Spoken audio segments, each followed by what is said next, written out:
And Michael and Bob and Warren are here today and playing music over there, and I really appreciate that, and I know he would too. There's a few photos there of on the slides that Kip put together of him when we played once out in Centennial Park. Our family is deeply appreciative of the warmth and acceptance, the nurturing and help we've received from everyone here. Mom's book club and her Meadowbook friends are wonderful. Thank you so much. Yeah. That's Jane. From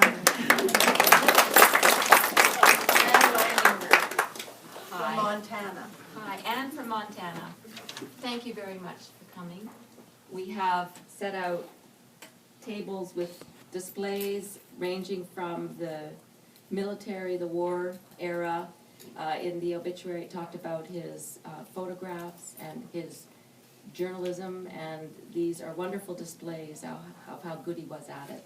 So please take your time and go through the papers. The book that he wrote or compiled is here, the 2 volumes.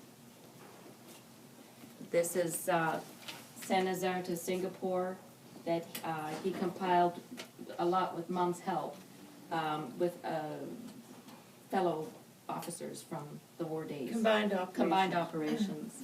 And it was one of the first digitalized, because on ourroots.ca, where you can find people who wrote history, Canadian history.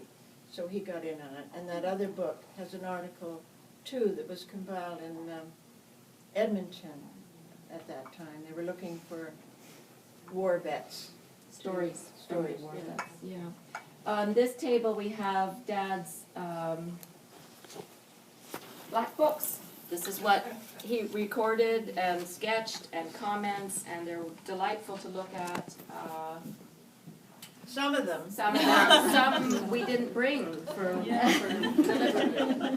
And his art was terrific. This is a photograph of him at his happiest. He's doing a pastel on the front porch of a cabin on our ranch in Montana when we had a reunion in 1999 there.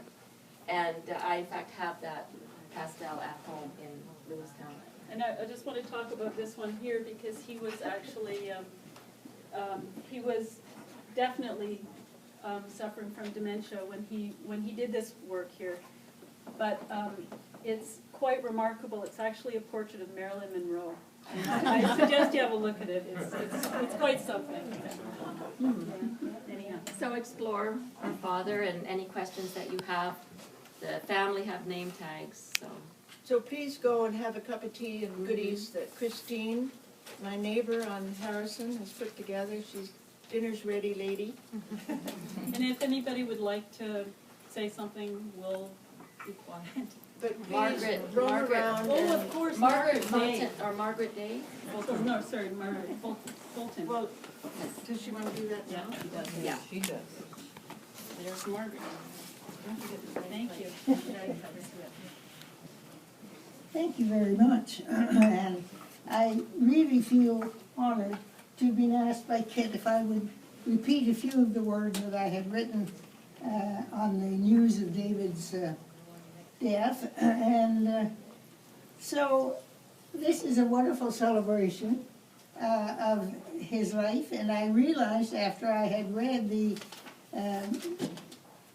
obituary in the paper, which you've probably all seen, that David really was a remarkable man and had led a very remarkable life. What I know, of course, when I hear about remarkable men is that there's always remarkable women behind.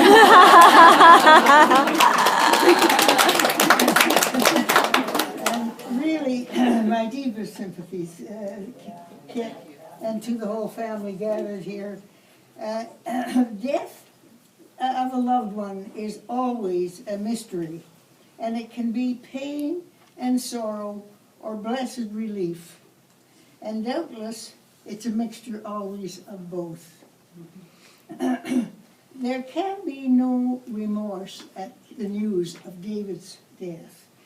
You and your family have certainly kept the faith throughout the long vigil with him. and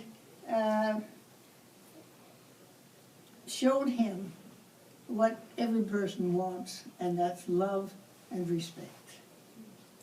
And to the very end. David went down the long road that we all will have to go someday, to the final exit, and he did it with grace, and he did it with company.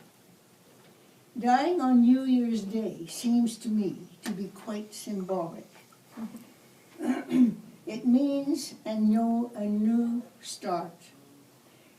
And David has gone off to that new start after death, about which we know nothing.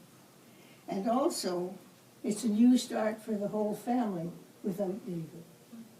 He will be missed. The memories and the relationships, however, that have been formed over the years will never leave your hearts and minds.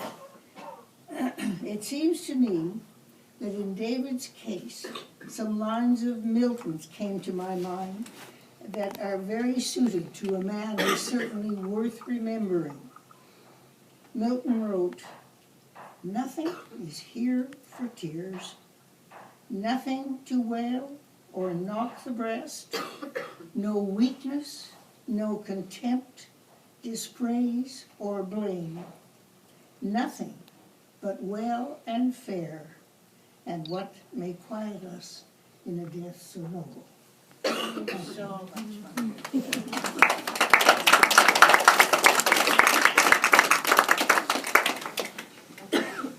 That's beautiful.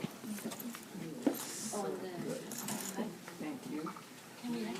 So Lorraine is here, and she is a piper, and she piped several times for my dad, and he adores the pipes. And he adored Lorraine. And so Lorraine, did you want to? pipers? No. When she decides to play, we will all know. Thanks, Lorraine, thanks for coming. So please go and help yourself to tea. Yeah. Thank you.